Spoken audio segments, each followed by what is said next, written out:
Shalom and welcome to the Jewish Enrichment Center for our weekly Torah cast of Parshat Lech Licha. You can pick your friends, but you can't pick your relatives. I think a person would consider himself or herself extremely fortunate if he had an entire family, and even extended family of people who all like one another and get along with one another. Unfortunately, that's not the case in many families. And the Torah seems to highlight in this week's Parshat Lech Licha, especially with the relationship of Avraham Avinu and his nephew Lot. Lot was the son of his deceased brother, of Abraham's deceased brother, Haran. And Avraham really was a mentor and an advisor to his nephew Lot. After all, Lot came along with him and the entire family to the land of Canaan after Abraham was commanded Lech Licha. In the course of time, Lot, in the merit of Avraham, becomes extremely wealthy. And it seems that the nisayon, or the test of wealth, was too much for Lot to bear, and Lot really had to separate himself from Avraham.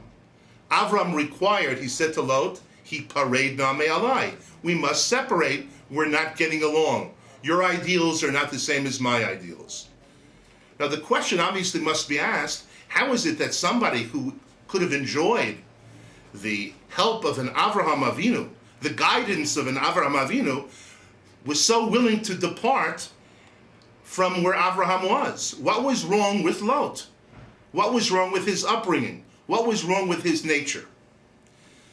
The rabbis tell us that the word Lot has three meanings. The word Lot in Aramaic is a curse. It also means a spice. We read about the spice, utzri valot, that were taken down by the Yishmaelim, who took Yosef to Mitzrayim. So it's a nice smelling type of substance. And it's also a covering. Vayale panav ba'adarto, we read in the book of Melachim, he covered his face with a cloak. Interestingly enough, this fellow, Lot, is very paradoxical with all of his actions and all of his activities in the course of his life. And sometimes he acts like a tzaddik, sometimes he acts in a very straightforward fashion. He, as appointed as one of the chief justices in the city of Sodom, is trying to correct the evil and corrupt system. He learned some good things from Avraham. He also, upon the risk of his own life, was willing to welcome in two divine guests as his guests in his house, even though the people of Sodom would readily have killed him. On the other hand, the Torah tells us, "Vayisa Lot mikedem."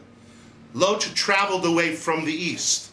And Rashi and the Mefarshim tell us, he siatzmo mikadmono shel olam. He traveled away from the one who preceded the existence of the world. He traveled away from Hashem. He didn't want a part of Avraham. He didn't want a part of Abraham's God. What was wrong with Lot?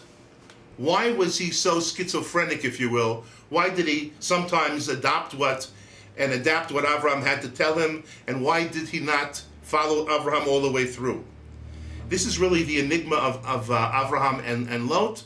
And Avraham realized that there was a problem, and that's why Avraham came to the conclusion, as much as I love my nephew, as much as I want to try to help him and guide him in the right way, sometimes it comes to the time that we must separate one from another.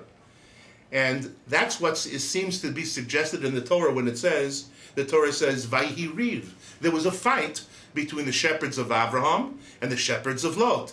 And then when Avraham approaches Lot later on, he says, Al natayem meriva.